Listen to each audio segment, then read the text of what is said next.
එහෙම නැත්නම් දැන් මේ වගේ අවස්ථාවකදී මේකදී ෆර්ටිලයිසේෂන් වෙනවා.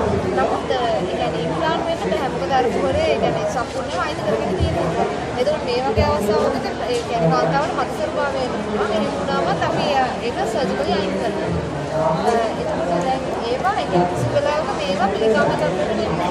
දැන් මෙතන මේකෙන් තියෙන්නේ මේ ගර්භාෂයත් සාමාන්‍ය සයිස්.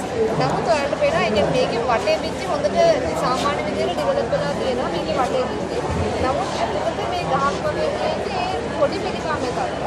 ඇතුළත බිත්තිය කාමරා මේකට කියනවා ඉන්ටර්වෙන්ෂනල් කැන්සර් කියලා. එතකොට දැන් මේක කියන්නේ ගොඩක් භයානක තත්ත්වයක්.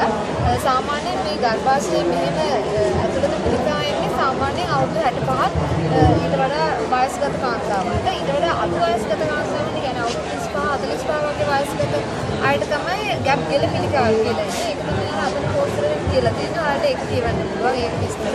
ගැප් ගෙල පිළිකාව හොයාගන්න තමයි අර පැප් පරීක්ෂණය කරන්නයි කියන්නේ. එතකොට දැන් මේ අවස්ථාව මෙතන මේ තියෙන ගර්භාෂයේ තවත් අවස්ථාවක්. මේකේ දැන් ඔයාලට වෙන සාමාන්‍ය ගර්භාෂයට මේ ගොඩාක් ලොකු වෙලා තියෙනවා. මේකෙදි මේ වෙන්නේ මේකට කියන ඇඩෙනෝමයොසිස් කියලා. සාමාන්‍ය ගර්භාෂය ලේයර්ස් තුනක් තියෙනවා. ඒකේ ඇතුළතම ලේයර් එක තමයි එන්ඩෝමෙට්‍රියම් කියන්නේ. ඒකෙන් තමයි සාමාන්‍ය උසස් චක්‍රයේදී එළියට ලේ ඇවිල්ලා ඒ කියන්නේ හැදිලා යන්නේ ඒ ඇතුළතම තියෙන ලේයර් එක. එතකොට මේකෙදි වෙන්නේ ඒ ඇතුළතම තියෙන ලේ එකේ තියෙන පටක කියලා මැද ලේ එකේ තැන්පත් වෙනවා. තැන්පත් වෙලා ඒක අර සාමාන්‍ය මාසෙන් මාසෙට බ්ලීඩ් වෙන්න පටන් ගන්නවා. එහෙම වෙනවා. නමුත් ඒ ඇතුළත තියෙන ලේ වලින් ඉස්සෙල්ලාම එළියට එන්න බැහැ. කිර බලා. ඒකෙන් තමයි මේ ගර්භාෂය ටිකෙන් ටික ලොකු වෙනවා. සම මේක ගොඩාක් වේදනාකාරී. එහෙම අයින් කරපු එක තමයි මේ තියෙන්නේ. එතකොට දැන් මේ තියෙන්නේ ඩිම්බකෝෂාශ්‍රිත ප්‍රශ්න. ඩිම්බකෝෂය දැන් මෙතන ඔයාලට පේනවා මේ ඩිම්බකෝෂයෙන් ඇවිල්ලා තියෙන පෝස්ට් එක. ඒ කියන්නේ සිස්ටම් එකක්. මේක ඇතුළේ සබලයක් දෙන්නලා තියෙනවා. දැන් මේකෙත් වැඩි ප්‍රශ්නයක් නොවෙන්න පුළුවන්. නමුත් මේකත් ඒ කියන්නේ ඇඳරිලා කාන්තාවට ගොඩාක් වේදනාකාරී වෙන්න පුළුවන්. ඇතුළේ ලේ ගැලුවොත් එහෙමත් වෙන්න පුළුවන්. එහෙම වුණොත් මේක අයින් කරන්න වෙනවා. ඒ වගේම දැන් මේ කියන්නේ තරුණ කාන්තාවකට આવොත් මේකෙත් මත්සරුභාවය එන්න පුළුවන්. මොකද මේකේ ඩිම්බකෝෂ ඩිම්බ ඒකට මැචුර් වෙන්නේ නැහැ. වර්ධනය වෙන්නේ නැහැ.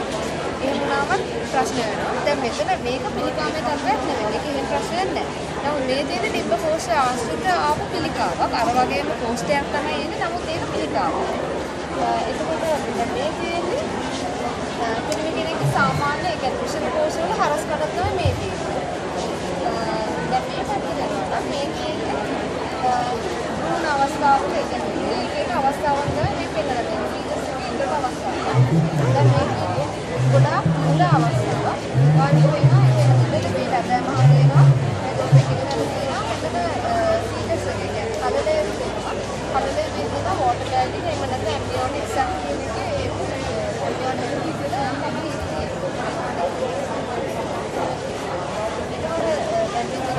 මාස 3 කපලයක් මේක සාමාන්‍ය එකක්.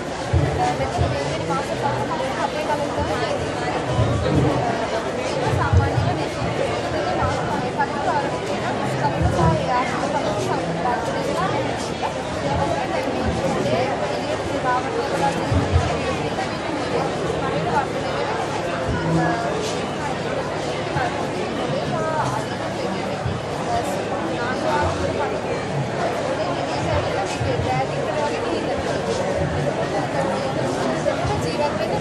සාමාන්‍ය ගර්භාෂය ජීවත් වෙනවා. ජීවත් වෙන දවස් දෙකක් අතර වෙනවා. සාමාන්‍ය ජීවිතයේ ප්‍රෙග්නන්ට් කාලේ පොඩි කම්ලේ උණුකාවෙන් තමයි මේ වෙන්නේ. ඒකත් තමයි කාන්තාව ඒකේ බලාපොරොත්තු වෙනවා. යාට ගොඩක් පොඩි කම්ලේ ගම්බැලි වෛද්‍ය උපදෙස් ලබනවා.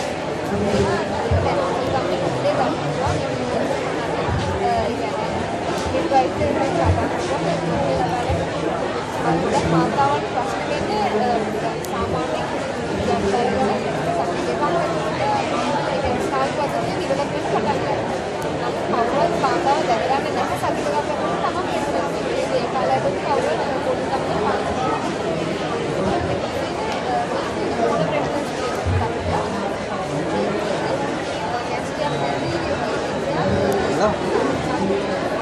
Así me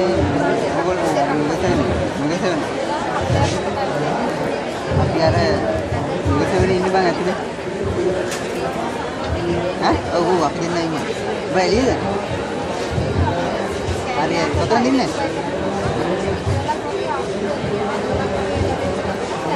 ආහ්